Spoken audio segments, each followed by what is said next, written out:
Bien amigos, muy buenas noches. Bienvenidos a Bahía Talks. Mi nombre es Alfonso Baella Herrera. Hoy es viernes 9 de julio y Perú juega en unos minutos más.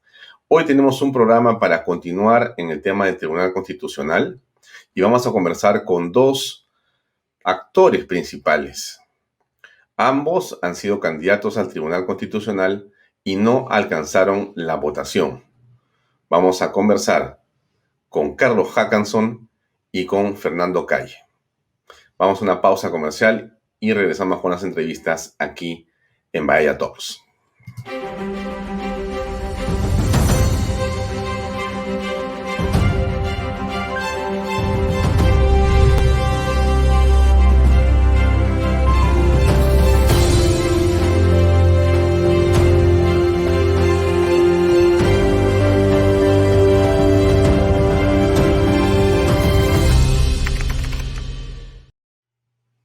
Bien amigos, vamos entonces con nuestro primer invitado. Él es Carlos Hackanson, uno de los candidatos para reemplazar a los tribunos constitucionales. Pero déjeme hablar tan solo algunos segundos sobre Carlos Hackanson, porque me parece importante para efectos que usted tenga el contexto completo. Yo había estado comentando en dos programas anteriores que sería de enorme importancia para cualquier institución tener a un abogado, a una persona de la especialidad y de las condiciones y calidades de Carlos Hackanson. Yo le pido a usted, en el ánimo siempre de poder informarnos de la mejor manera posible, que usted entre a la página de la Universidad de Piura, a la udep.edu.p, y busque ahí el currículum vitae del doctor Carlos Hackanson. ¿Por qué le digo esto? Porque estamos acostumbrados en el país a veces a hablar sin evidencia, a hablar o a decir o juzgar sin necesariamente tener a la mano o sin conocer el detalle o los contextos completos de lo que estamos apreciando.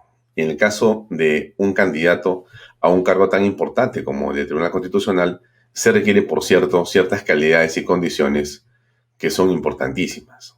Entonces, yo me permito compartir con ustedes la página de la Universidad de Piura, no para leerles el currículum del doctor Hackanson, porque no es esa la razón, pero sí para que le demos solamente una mirada, ¿no?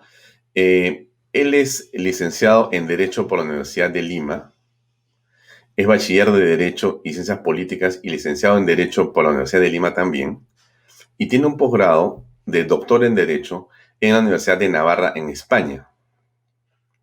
Su tesis para el doctorado es la forma de gobierno de la Constitución peruana. Muy, muy interesante, muy actual y muy importante bajo estos esquemas en los que hoy día estamos analizando lo que pasa en el país.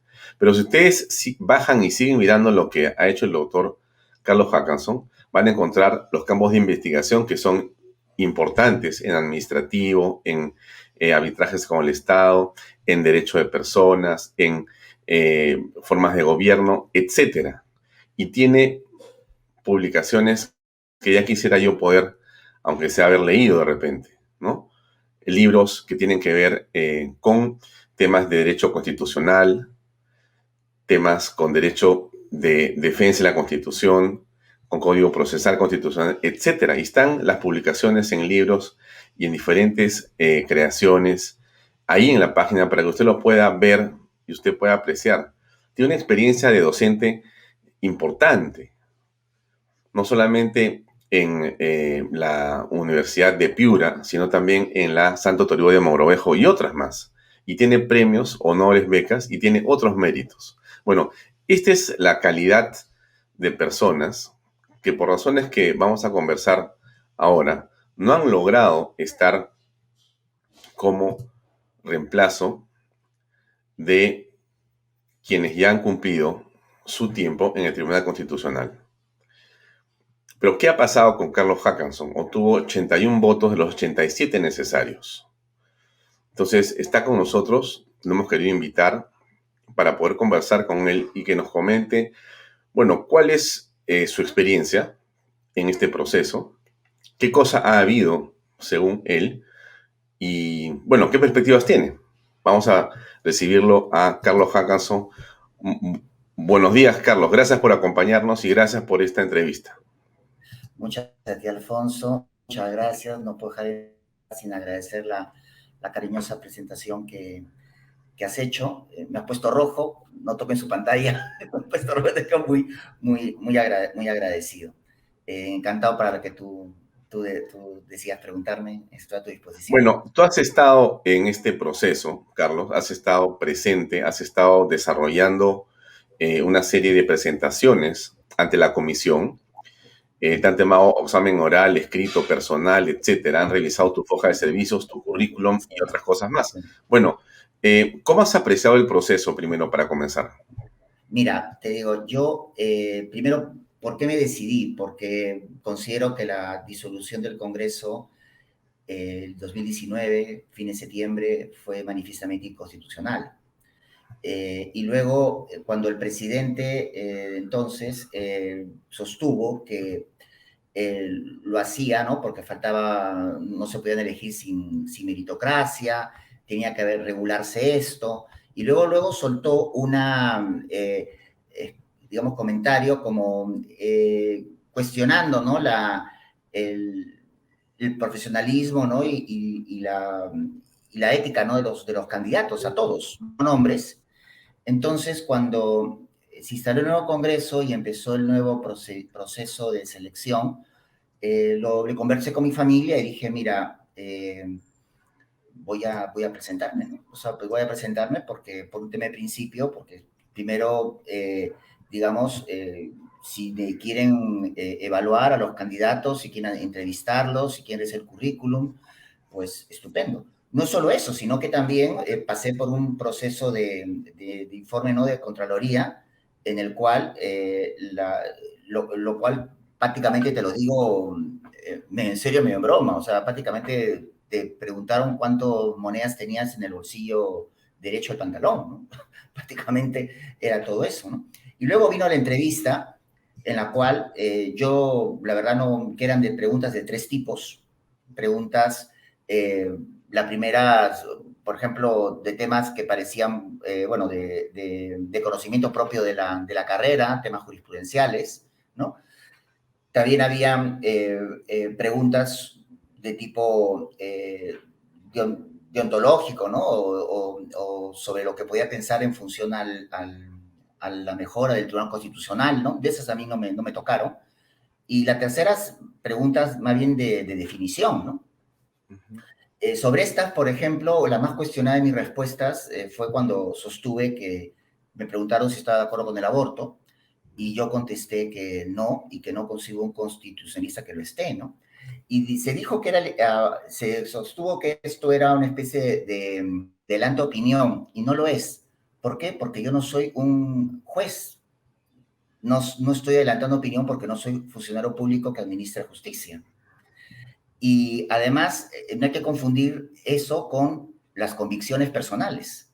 Los jueces, por otra parte, me comentaban, mala pregunta y mala respuesta. Yo digo que no, porque un juez no es una caja de sorpresas. Un juez tiene que tener convicciones, como toda persona. Cuando los presidentes norteamericanos proponen a un candidato de la Corte Suprema norteamericana, acaba de pasar hace poco con Donald Trump, Amy Coney Barrett, la última, se sabía muy bien que era incluso pro familia y era pro vida, ¿no? Y atravesó una entrevista por el Senado americano, ¿no? ¿Te imaginas un juez que conteste, bueno, es dando opinión o relativice el tema de la vida? Me parece que eso no tiene ningún sentido y me daría mucha inseguridad pasar por la mano de ese juez, ¿no?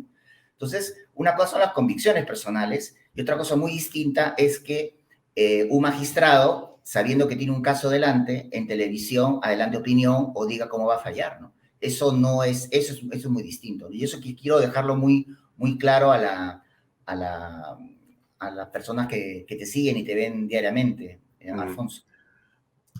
¿Tú crees que has logrado durante la evaluación que han hecho de tu conocimiento, tu experiencia y tu trayectoria, has logrado plasmar realmente el valor de tu trabajo ¿Ha habido algún favoritismo? ¿Tú sientes que esta evaluación no corresponde, no correspondería, o esta manera en que está planteada la evaluación no ayuda a que se pueda escoger o seleccionar claramente quiénes son los mejores para este cargo? Mira, yo lo que te puedo decir es que creo que en el Perú no ha existido un proceso de esta naturaleza, incluso a través de los medios de comunicación, ¿no? No ha existido y me ha dado el gusto de participar en él. Es cierto que existen y han existido, ¿no? Opiniones políticas, oposiciones de una minoría, ¿no? Numérica, ¿no? En el Parlamento. Pero la democracia consiste en el gobierno de la mayoría respetando a la minoría, ¿no? Y la minoría, creo que en todo momento, cuando seguía los medios, los temas de la comisión, siempre ha sido atendida, ¿no? Es más, el proyecto con el cual se han seleccionado los candidatos fue aprobado, fue el proyecto base que presentó el Ejecutivo el día de la disolución. Te lo digo porque lo sé, porque vi los proyectos que existían y ese era el que fue el proyecto base con el cual empezaban a tratar, para que veas las ironías de En la pocas vida. palabras, Carlos, las reglas de juego fueron marcadas por Martín Vizcarra. Sí, el proyecto que presentó y que tuvo oportunidad de observar, de conocer, pues son públicos, no los proyectos, era el que se aprobó, fue el Ejecutivo. Y ese fue el proyecto base. Y luego, del lado de la oposición, por ejemplo, me dio mucho gusto, por ejemplo, que la congresista Rocío Silva Esteban dijera en el programa de televisión En Portada que ella veía, por lo menos, que ella veía que era mejor de lo que se había hecho antes, ¿no? Pero estaban en contra por el tema del momento, ¿no? Cosas que es su opinión y yo respeto, pero que era mejor de lo que se había hecho antes. Entonces, eso, por ejemplo, viniendo justamente los opositores, pues deja clara las cosas, ¿no? Entonces, te lo digo, yo nunca he presentado para nada tantos documentos, tanta información, he tenido ayuda familiar para poder encontrar artículos que creo que los daban por perdidos, para poder colocarlos, ¿no? Y bueno, una cosa positiva es que tengo mi currículum al día, ¿no? El currículum documentado, ¿no? Al día. Y, eh, y luego el tema de la Contraloría, que la verdad que menos mal que decidieron colocar números a las personas y no decir números, no porque tenga mucho o tenga poco, sino que la verdad son temas pues sensibles, ¿no? Como dicen ellos. Entonces, creo que no.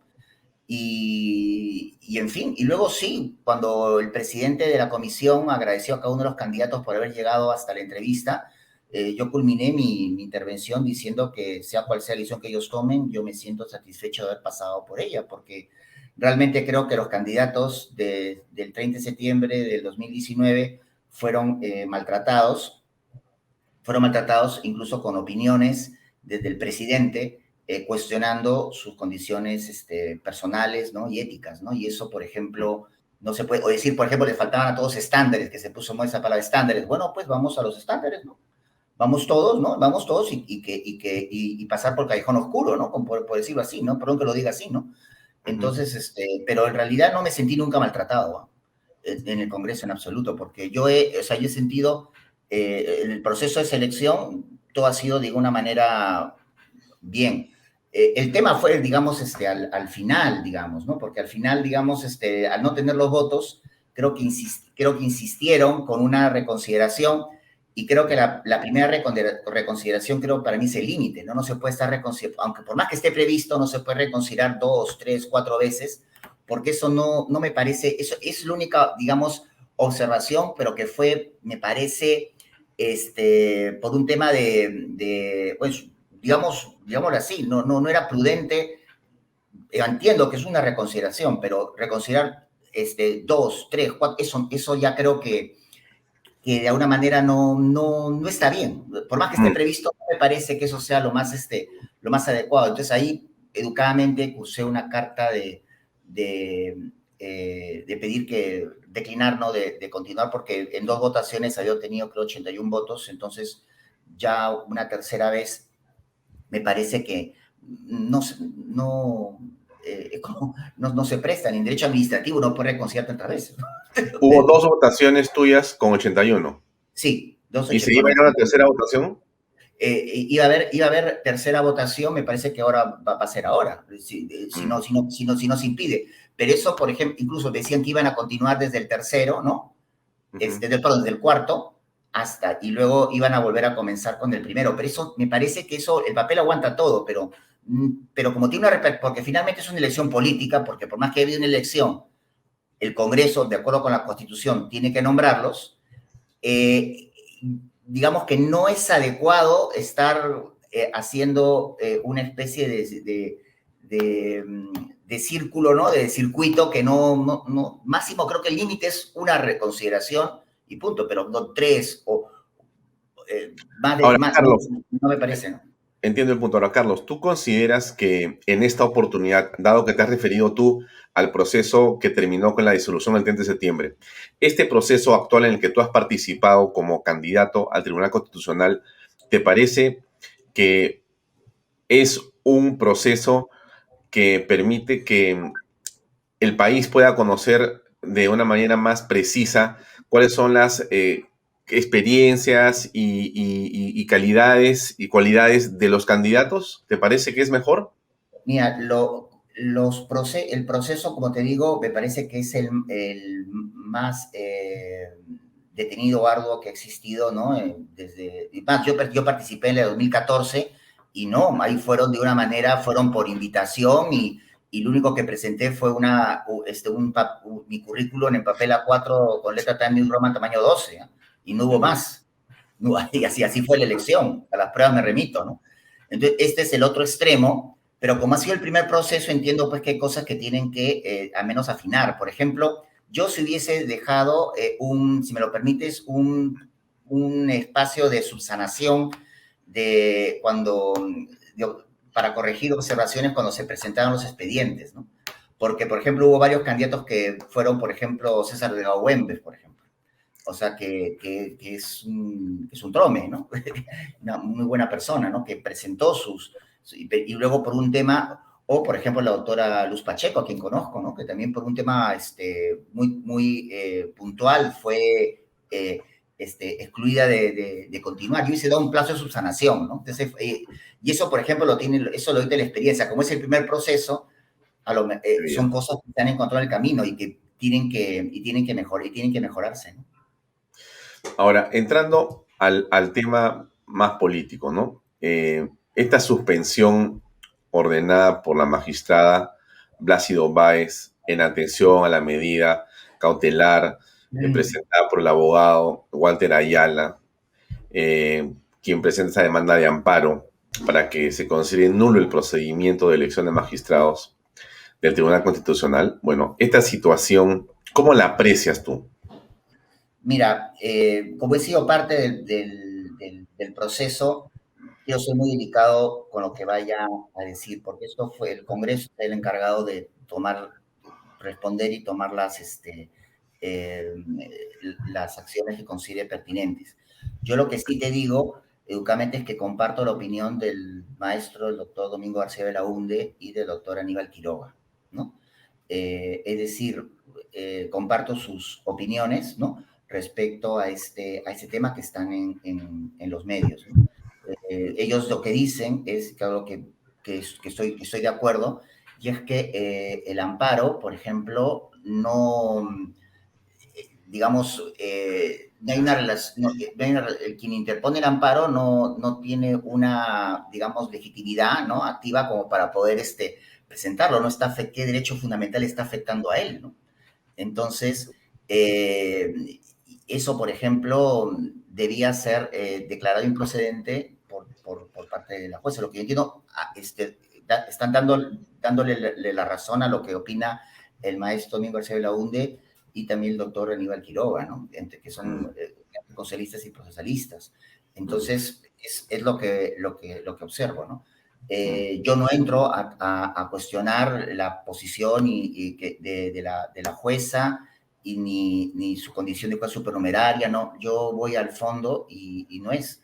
Eh, y más que otra cosa más, porque solamente en temas de medioambientales, por ejemplo, un amparo podría proceder porque son intereses difusos.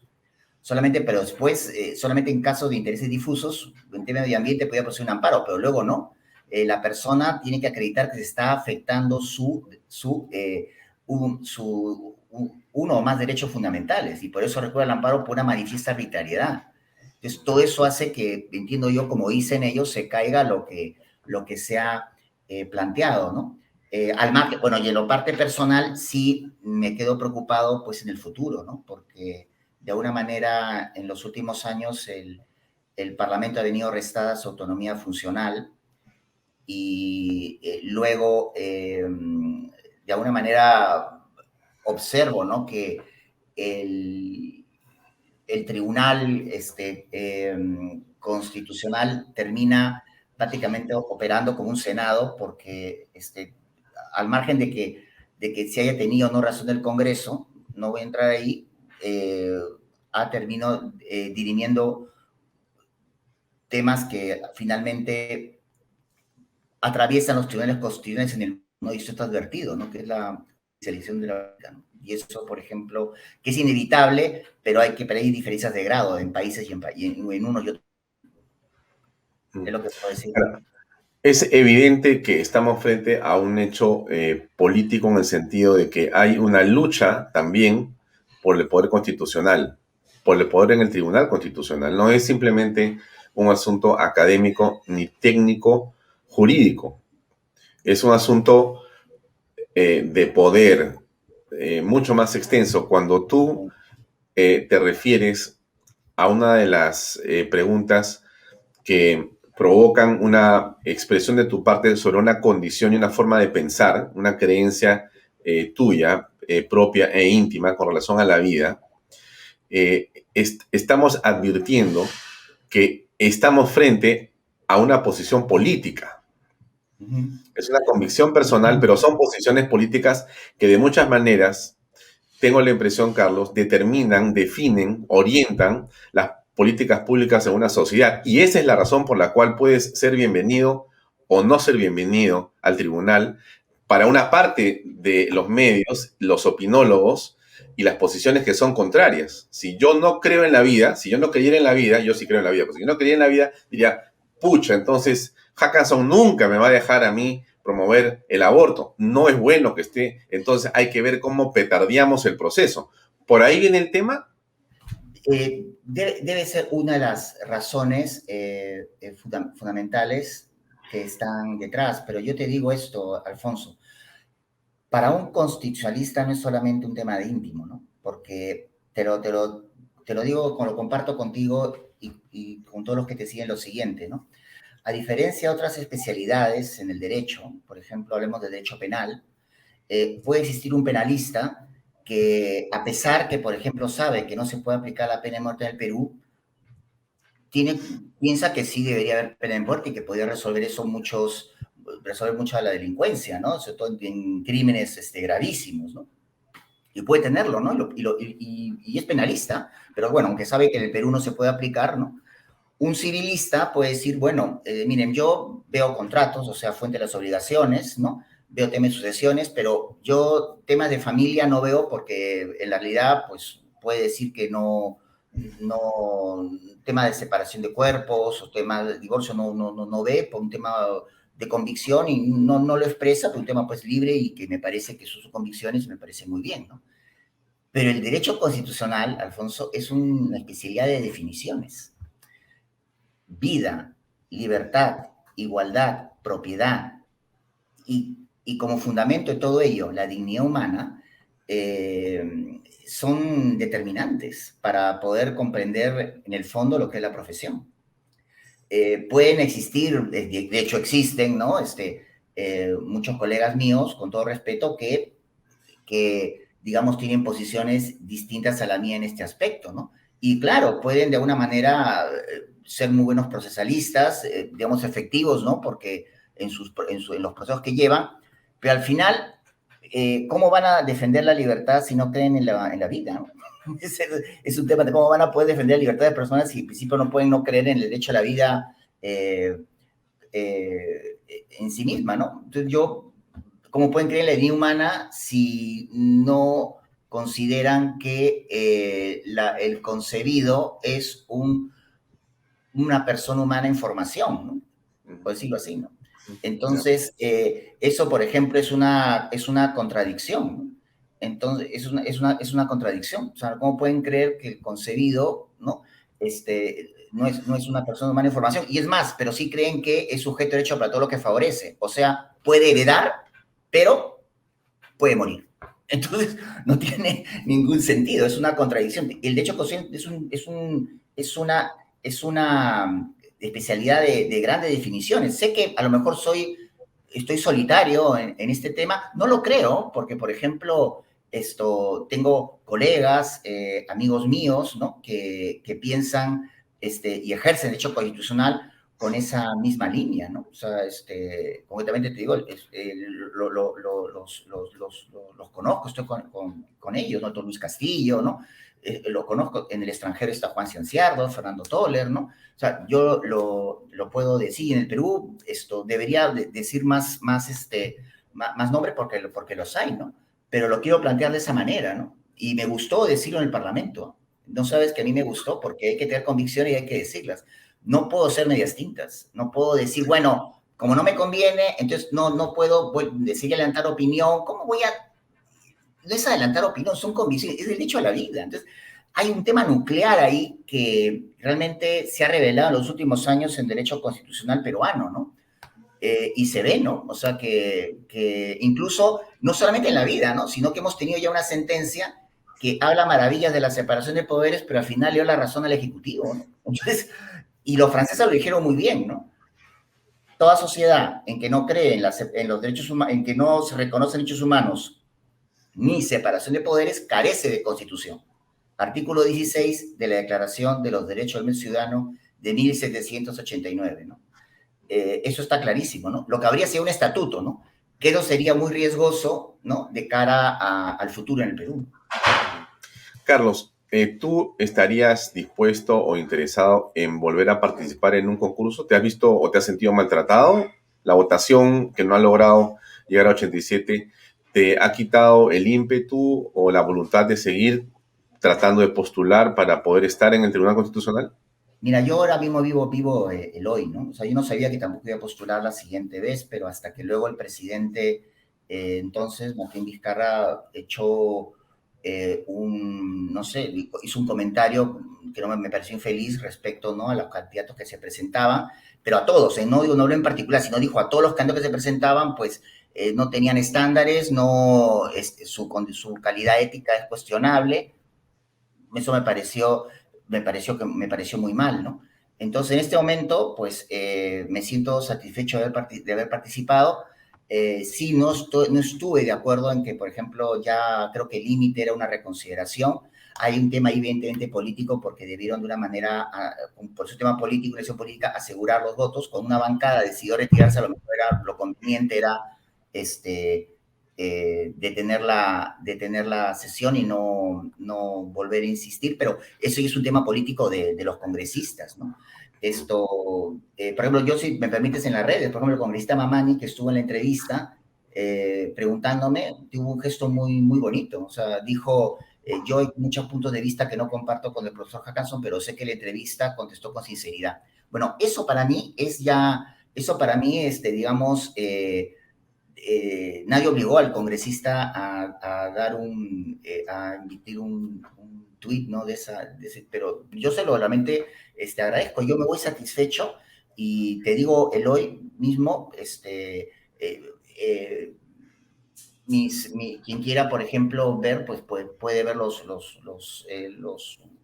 el currículum, las cosas, me ha podido ver, y sacará sus conclusiones, ¿no? Sacará Ok. sus conclusiones, pero en este momento lo que te puedo decir, ¿no? Entonces, y sí, sería conveniente que el tribunal se complete porque hace 2 años que está ejerciendo magistrado solo en funciones.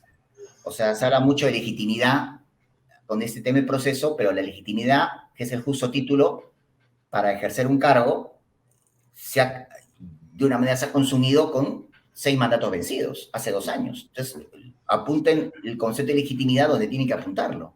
Ujú. Muy bien, Eso es lo delicado, ¿no? muy bien.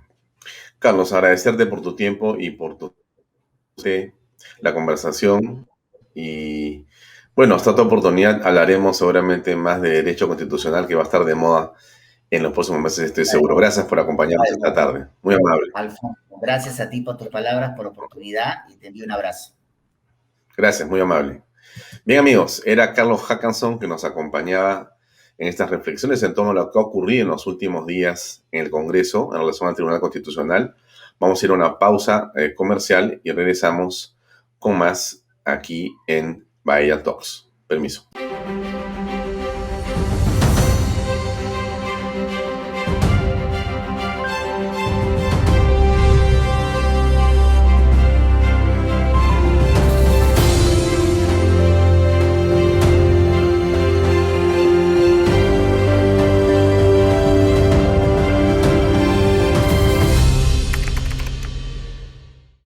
Bien, amigos, ahora continuamos con el doctor Fernando Calle. Fernando Calle también es un personaje del mundo académico, del mundo del derecho, ampliamente conocido en el Perú. Tiene mucha experiencia y, por cierto, también tiene una ejecutora profesional que lo respalda ampliamente. Él es un constitucionalista, es un especialista en derecho penal, civil, etcétera, en muchas materias. Y por eso él ha postulado a ser tribuno constitucional y no ha obtenido los votos. Su caso es un caso singular y por eso hemos querido esta tarde invitarlo a conversar para ver cuáles son sus impresiones de lo ocurrido en el Congreso en este proceso. Vamos a invitar a Fernando Calle, que ya está con nosotros. Fernando, buenas tardes, ¿cómo estás? Gracias por acompañarnos. No, gracias a ti. Yo tengo ahí la respuesta que la vamos a comentar, ¿no? Y que me trae gratos recuerdos. Yo hablo hace mucho tiempo del poder oculto.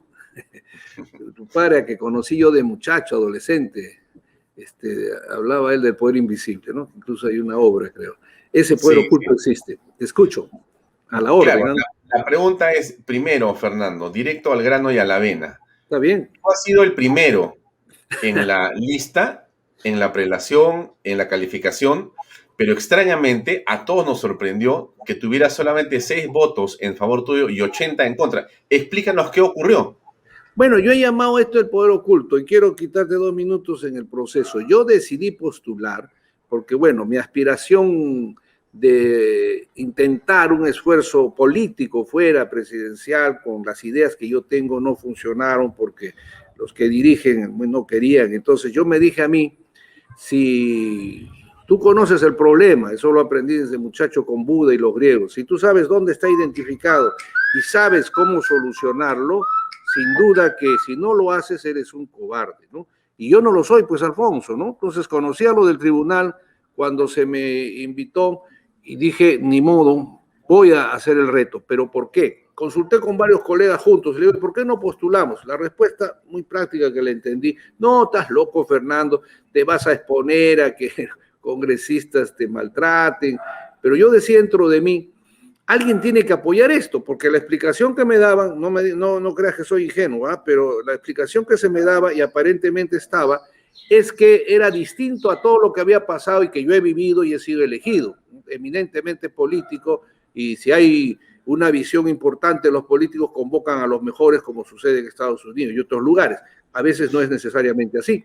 Entonces me envían el reglamento y digo, bueno, esto, si va a ser meritocrático, yo ya he sido magistrado con elección política total, esto va a tener una circunstancia que se va a elevar lo meritocrático, no se va a poder inventar los doctorados o maestrías que se hacen, duran 3 años en Europa, pero a veces aparecen, se ponen, si no has acreditado ante el SUNEDO, ahora sí, pues SUNEDO, ¿no? Antes era la Asamblea de Rectores. Si no está acreditado, no puedes pasar los filtros que están pidiendo. Me pareció interesante lo de la Contraloría, porque tantos años he peleado a favor de la lucha y lo sigo haciendo contra la impunidad. Había reclamado todo este tiempo que muchos personajes que son colaboradores eficaces en todos los lados, a medios de prensa, profesionales, etcétera. Converso ahora contigo, Alfonso, y le puedo decir a la gente que me ayude a buscar un corrupto en la cárcel o un narcotraficante. Pues no sé por qué no lo hay. Entonces, participo pensando en estar entre los 10, porque dije hay títulos, doctores, mucha gente. Yo me he limitado a dar lo que han pedido, ¿no? Porque ahí veo que otros han puesto pues sus grados de reconocimientos, yo no, modestamente. Y entonces terminé primero, meritocráticamente. Me llamó la inquietud en las entrevistas, claro, yo digo las entrevistas son subjetivas, pero dentro de lo subjetivo creo no haber hecho un mal papel, ¿no? Sin embargo, me bajaron al 6º lugar, pero no sabía, ni sé hasta ahora, me dicen que ya salió qué grupo político, por qué razones me bajan tanto y por qué suben a otros. Eso es interesante que lo haya reclamado no sé quién, supongo que ahora veré quién. Entonces, sin embargo, la intención, llamémosla así, no lograron sacarme el primero, seguía siendo el primero. Entonces yo me dije a mí, Alfonso, tanto hablo del poder oculto, esta es la oportunidad. Y además me anticipé, para las grandes mafias o grandes intereses, estos prefieren verme muerto antes que miembro del tribunal, porque hay una diferencia que tú seas premier de un gobierno, que seas vicepresidente o incluso estés en la presidencia, pero no vas a resolver los fallos de sus intereses económicos ni de su libertad. Pero ¿cuáles son las grandes mafias?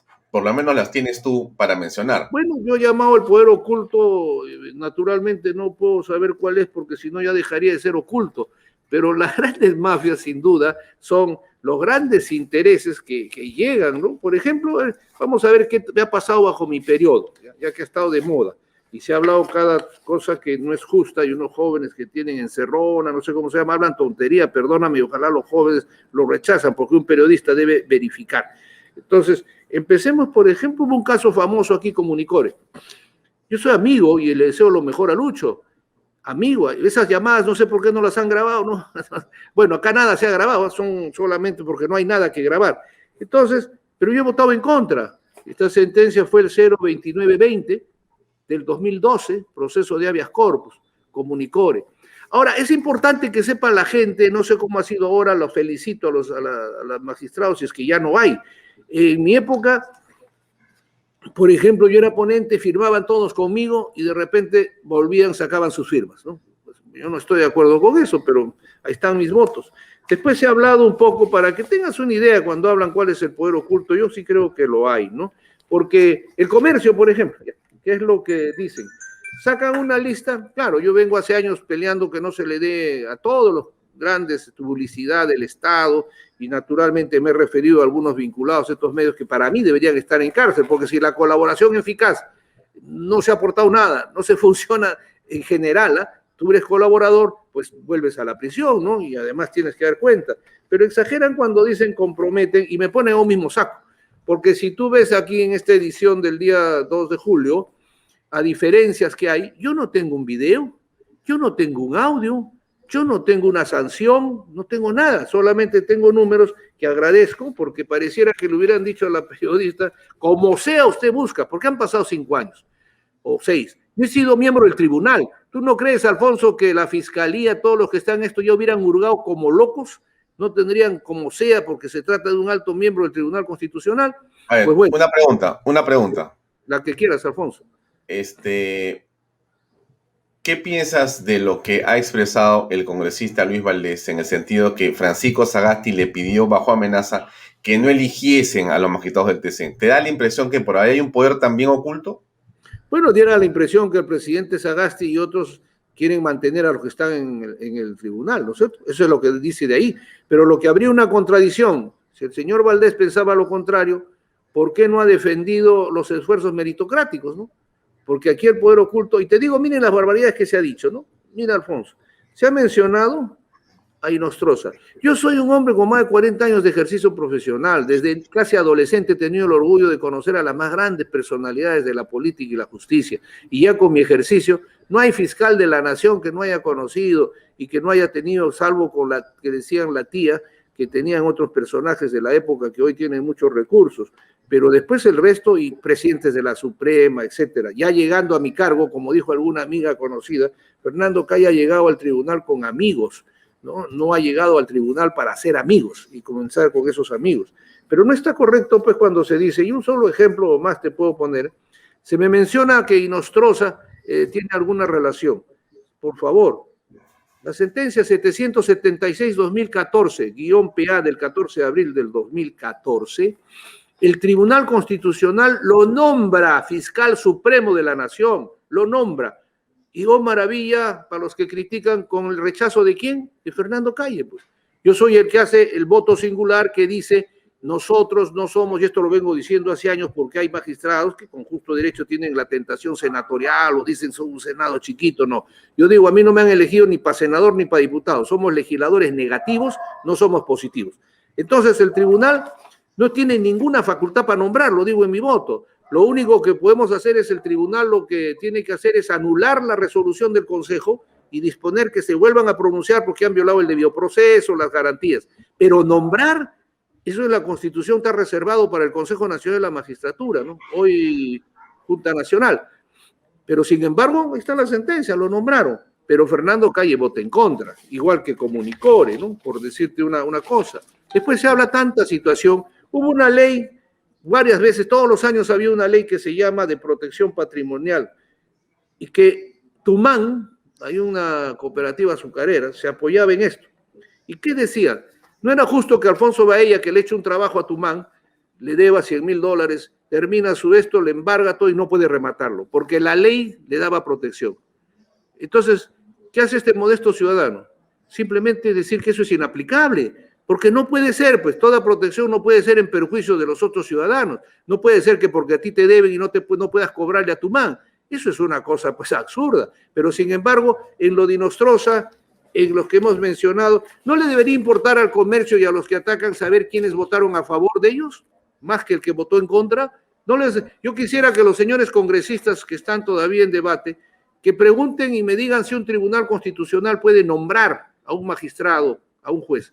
Que me pregunten, que vean que están ahí. Y entonces, ¿dónde está la sanción? Igual que Comunicore. Y si hablamos de estas cooperativas azucareras, que se pregunten los congresistas si era correcto que tú saques normas que protejan en una forma casi con nombre propio, exageradas, en perjuicio de los que contratan en esta situación. Entonces, ahí está pues parte de lo que puede venir. Mira, Alfonso, ¿por qué digo prefieren verme muerto con los antecedentes que hay? Conmigo hay garantía, yo no sé por qué se preocupan los que dicen que quieren, yo no sé cuando hablan de tribunal ad hoc, ¿a qué le llaman eso, no? Lo que sí sé, porque esa palabra la escucho desde que era magistrado, Fernando es un gran amigo, conoce mucho, pero no es servicial. Lo que nunca me ha explicado en qué consiste lo servicial. Claro que soy servicial. 90,000 personas me han dado el registro y atendido durante los 6 años y 4 meses. 90,000 personas que han ido a hablar con Fernando Calle, que me están escuchando gracias a ti, a lo largo y ancho del territorio nacional. Desde campesinos hasta los más altos empresarios. A todos los he escuchado. Y lo que era correcto y justo, he dado mi voto a favor y en algunas cosas se ha hecho por mayoría. He logrado, por eso, ¿por qué no dicen eso en el Congreso? He logrado y ahí hay camaradas. Sin ser camaradas hay que tener la justicia social. Los trabajadores en el Perú, Alfonso, durante 100 años me lo dijo la OIT como un reconocimiento. Lo han dicho mis colegas y agradezco a quienes eran en ese entonces presidente que reconocieron que gracias a mí, después de 3, 4 años, se había logrado un precedente vinculante interesante que consiste, durante 100 años, cuando yo llegué al tribunal, cuando un trabajador era despedido y había retirado sus beneficios sociales, la sentencia ya estaba dada. Decían, habiendo retirado los beneficios, se ha roto el vínculo laboral, por lo tanto, improcedente la demanda. Entonces dije, pero ¿eso por qué? Si la plata es de él. Además, en el Perú, Alfonso, un pobre trabajador plantea en el Poder Judicial, se pasa 5 años, 6, 7, y recién llega al tribunal. Y nosotros le vamos a decir, es improcedente porque ha retirado tus beneficios. Eso cambió y sacamos una sentencia vinculante que ojalá este tribunal que modifica muchas cosas no lo haya modificado, pero que los trabajadores estén atentos. Que dijimos, si el trabajador retira sus fondos, no pierde el derecho a plantear la reposición y que se le otorgue justicia si es que le corresponde. Pero agregamos algo más, porque en ese entonces, no sé si sigan ahora, habría los famosos incentivos, ¿te acuerdas?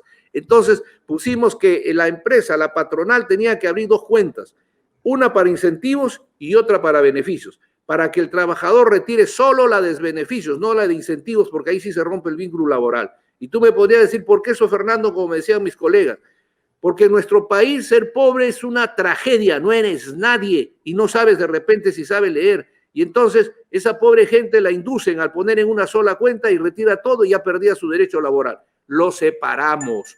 Y después apareció el amparo contra el amparo al estilo mexicano. Es decir, que la patronal para no cumplir la sentencia de reposición, ponía la acción de amparo y se paralizaba. Ah, no, dijimos, ahí se corrigió. Me parece perfecto que le acepten el amparo, pero primero tiene que reponerlo. Primero lo repone y después sigue su amparo 5, 10 años, el tiempo que quiera. Y así habría muchas cosas. Y entonces tú comprenderás, Alfonso, que todo lo que está sucediendo hoy día, que no hay nadie preso, pero esto terminará. Todos los corruptos que están, hay gente que tiene 20 años, 30 años, de repente son inocentes, no lo sé, pero todas sus detenciones, todos sus problemas civiles también de millones de impuestos que ya han prescrito, no han prescrito, van a llegar al tribunal. Y ahí esperan alcanzar lo que vienen logrando a cada rato, ¿no? Ya sea con su libertad, ya sea... Y entonces, pues, tu modesto amigo, que tuve el honor de que tu padre me cogiera alguna vez el hombro, sinceramente es un obstáculo, pues por eso digo yo, para ese cargo, donde vas a tener fallo, quizás me permitan tener otras funciones políticas, pero ahí tenían que anularme. Y entonces cuando tú me dices, ahí cuando tú dices, revisa pues las bancadas, ¿no? Habría que ver bancadas con intereses universitarios, intereses de procesos penales, que todos me dicen don Fernando, pero acaba de mandarme un papelito que Fernández Chacón acaba de emplazarlo a un tal Valdés o no sé qué, y decirle, me acaban de enviar interesante, y le dice, oiga, respóndame usted primero, ¿por qué han votado 6 personas nomás por el prestigio más grande que ha ganado este concurso? Nadie me quiere dar una explicación, dice, nadie me contesta, ¿por qué? ¿Ah? Yo sí he dado la respuesta, y obviamente dice que Valdés no le ha contestado, ¿no? Ni siquiera, y dice que le dijo, aunque sea a título personal, ¿por qué usted no ha respaldado al primero? Eso es una cosa bien, entonces eso demuestra que esto lamentablemente fue un simulacro, y yo le presento ahí mi abrazo, solidaridad a Hackerson, a Arson, a todos y a los 15, porque entonces nos han hecho pasar, y yo sí puse mi sacrificio, ¿por qué? Bueno, yo era consciente que mi prestigio, todo estaba, y te iban a maltratar a lo mejor, pero hay una cosa que le decía a nuestros colegas amigos, si nosotros no ayudamos, si nosotros no ponemos el pecho, ayudando al Congreso en este esfuerzo de querer dar una imagen distinta, meritocrática, entonces, ¿qué cosa vamos a hacer? Nos cuidamos esperando que solamente nos inviten. Yo creo que si tienes un prestigio, hay que ponerlo al servicio del país. Por eso lo puse. Pero lo que ha sucedido, ahí viene, pues, si se pueden dar cuenta desde las entrevistas, no sé si mi entrevista fue muy mala, pero bajarme al cesto, gracias a Dios me dicen que ha salido ahora qué partido, ahí puede ver el pueblo, cuáles han sido las mejores entrevistas y qué partidos lo han hecho, ¿no? Y el entonces, proceso, ¿te parece que el proceso fue bien manejado por el Congreso? ¿Debieron haber publicado antes? Debieron haber publicado eso. Yo le dije a un asesor, le digo, oye, pero ¿por qué me han bajado al cesto? Doctor, la verdad que soy sincero, ahí quizás, no se preocupe porque no lo han podido bajar, usted sigue siendo el primero. Sí, pero me gustaría saber, ya después... Comentario con cariño. ¿Qué piensas de lo que ha hecho la magistrada Blásido Báez con respecto a esta suspensión de del procedimiento? Ahí, con alguna reserva, porque yo he sido postulante, pero sin embargo, te puedo decir lo siguiente. Es una orden que toda sentencia mal hecha, lo que fuera, tiene que, o auto, con esto, un decreto, tiene que cumplirse, ¿no? Yo tengo una fórmula para que eso se haya podido hacer cumpliendo y continuando, pero a mí no me han contratado ni me paga el Congreso, tienen abogados, han podido darle la solución que yo pienso que... Habían 2 soluciones para cumpliendo, ¿no? Sin entrar en la... Y lógicamente seguir la máquina de la apelación, etcétera, ¿no? Ver. Pero lo que sí es lamentable en esto es que en 2 casos, hasta donde yo he visto en estos tiempos, el caso de Cerrón y este caso, pues el de Cerrón más notario, que la presidenta de la Corte Suprema, a quien le tengo un gran cariño, lo sabe Elia Barrios, por ejemplo, entonces, pero prácticamente sí hay una interferencia, ¿no? Porque prácticamente ordenas a Longman que lo investiguen, que lo destituyan. Y a la sala le estás diciendo una palabra, en el caso del Congreso no, en el otro sí, le estás diciendo una palabra revoca, ¿no? Para quedar que la opinión pública, etcétera. Eso está mal. Entonces, lo que yo estoy viendo ahora es que definitivamente dentro del aspecto judicial que tiene que resolver el Congreso, ya hubo un caso antes cuando era Lucho Alba presidente del Congreso, ¿no? También no se aceptó, se defendió la soberanía, qué sé yo, pero tenemos que institucionalizar el sistema, ¿no? Se ve mala fe porque paralizar un proceso, claro, es irreparable de repente si ya se lleva adelante, ¿no? pero todo eso ha podido manejarse con salidas legales interesantes que el ejercicio de la profesión y las mentes ilustres del Congreso creo que han podido analizarlas, ¿no? Pero está ahí, eso es una realidad. Pero la amenaza o la precisión desde otro punto de vista, que los que votan, inclusive hasta los magistrados o hasta los candidatos, iban a estar incursos en delitos penales por no acatar una orden judicial. ¿Te parece, Fernando, que es No, yo mira, y en respuesta a una periodista que me preguntó algo así, yo nunca amenazaría a nadie. La amenaza es un acto, para mí, cobarde, ¿no? No tienes por qué amenazar. Por más poder, peor si tienes poder, ¿no? Amenazar bajo un poder no me parece. Hazlo en todo caso, ejecuta lo que tienes que hacer, ¿no? Ahora, una cosa es amenaza, otra cosa es advertir, no sé, pero se ve una intencionalidad. Yo creo que eso no es elegante, pues, ¿no? Dejen ahí, no sé si quieren insistir, porque al fin y al cabo lo que sí se ve y es clarísimo, y tú y muchos dirán lo que ya se dice, ¿cómo es esta situación? Porque pareciera, mira, el primero, Fernando, vamos a pedir reconsideración por los otros porque nos faltan los votos, ¿no es cierto? Y ahora, ya, también esos no salen. Entonces, hay que ver, entonces quiere decir, da la impresión que los candidatos que ellos quieren están abajo. No lo sé. Porque entonces, ¿cuál es el esfuerzo meritocrático? Por eso yo insisto que estamos a tiempo que la prensa y sobre todo el mismo Congreso, los parlamentarios, ¿por qué no revisan a fondo lo de la Contraloría? La Contraloría no solo ha hecho un informe, sino ha ido, no sé si era la vicecontralora donde tengo, y les ha informado a la comisión uno por uno su situación, ¿no? Por ejemplo, han dicho Fernando Calle, bueno, ha declarado de más, ha declarado lo que no le hemos pedido. Y ha declarado y ha dicho que tiene la pensión más alta del Perú, 850 soles. Y ha dicho que no ha querido trabajar estos meses porque se acercaba a la elección y podía haber sido electo y quería evitar conflicto de intereses, ¿no? Y yo lo he ratificado, es cierto, gracias a Dios, yo soy un profesional independiente, tengo recursos, he tenido casos muy importantes. La abogacía es hermosa, ¿no? Tú puedes ganar en un mes lo que gana un magistrado un año, como puedes no ganar, pero esa es una cosa, para eso está la declaración de juradas de impuesto a la renta, que uno cumple con sus impuestos, no hay problema, ¿no? Pero ¿y por qué decidí eso yo? Lo he dicho ahí, porque yo de haber llegado al tribunal lo hice anteriormente. Dice, la ley es dedicación exclusiva. Muchos se amargaban conmigo porque cerré totalmente mi estudio. El error mío fue alquilarlo, porque es propio. Lo cerré. Tendrían que investigar quienes no cierran, pues, ¿no? Dicen, no, lo tiene mi sobrina, lo tiene. Eso sí es delicado, eso es corrupción, pero no se investiga. Y yo por eso la vez pasada y ahora ratifiqué. Si yo llego, los 68, 70 recibos de honorarios profesionales digitalizados y lo que he ganado, los impuestos de más de 20,000 soles, lo pongo a disposición del relator para que si llega una causa que esté vinculada a lo que yo he defendido sobre ese tema, me abstenga de actuar, pues, ¿no? Pienso que eso es lo correcto, ¿no? Porque si tú has defendido a alguien sobre ese tema mismo constitucional y va a llegar y le has dicho, tiene usted la razón, le has cobrado dinero por eso, ¿cómo vas a ser sentado ahí para fallar? Ese es mi criterio, ¿no? Y lo iba a poner, se lo dije al Congreso, se lo he dicho a la Contraloría, eso es lo que dijo. Pero en otros casos, la Contraloría ha dicho, hemos encontrado responsabilidad. Hemos encontrado responsabilidad, nosotros no tenemos facultades de sancionar, el titular de esta institución, en una palabra, lo ha salvado, estaba incluido un familiar del titular, estaba incluido el secretario general, y ahí hay otros casos más que ha informado. Entonces, yo no entiendo, ¿y qué han pasado? Entonces, ahí ya, aparte de lo meritocrático, se rompe, pues, lo que dicen ahí, moral acreditada. A mí me agradó, ¿sabes por qué?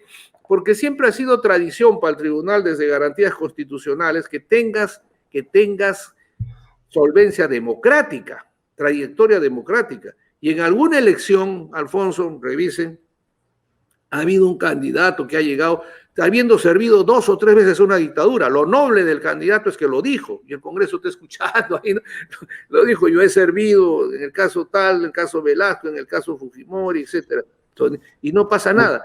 Por lo menos este concurso sí necesitaba, tenías el filtro. Por eso es que muchos quizás, aparte de su prestigio, no han querido presentarse, porque no se trata de decir, pues yo soy doctor en La Mancha, soy doctor en Casablanca, sino tiene que estar en el SUNEDO. Entonces eso hacía que también te sientas renuente, ¿no? Pero con esta reacción, Ya ni los doctores, creo. Pero, a ver, en esa dirección yo te preguntaría, ¿tú crees que habría que mejorar algo dentro del proceso? ¿Crees Sí, que mira, se puede avanzar, digamos, si no se logra hacer lo que veo muy difícil en estas horas, pero si el próximo Congreso decide avanzar, ¿habría que mejorar algo dentro del proceso? bueno, sí, pero primero tendría que observar o anular la ley, ¿no? Ahora, yo te voy a decir lo que he pensado hace 20 años. Pensaba en el Consejo Nacional de la Magistratura, bueno, ahora de la Junta, a fin de que saque del terreno político, pero pensaba que haga la terna, ¿no? Y vaya al Congreso, que viene a ser lo que ha sucedido. De 65 hemos quedado 15, y esos son los que han ido al Congreso como una especie de terna. Entonces, es que mira, las instituciones, Alfonso, las hacen grandes los seres humanos o las destrozan. Ahora, en este caso democrático, los electores somos los que hemos llegado a tan ilustres padres de la patria, ¿no es cierto? Entonces, es bien difícil, la Junta Nacional no me inspira, pero habrá que buscar, cuando el Congreso no funciona en una fiscalización, queda la prensa. Si la prensa se ha puesto al servicio, de alguna forma está embullida del poder oculto, lo único que queda es el pueblo.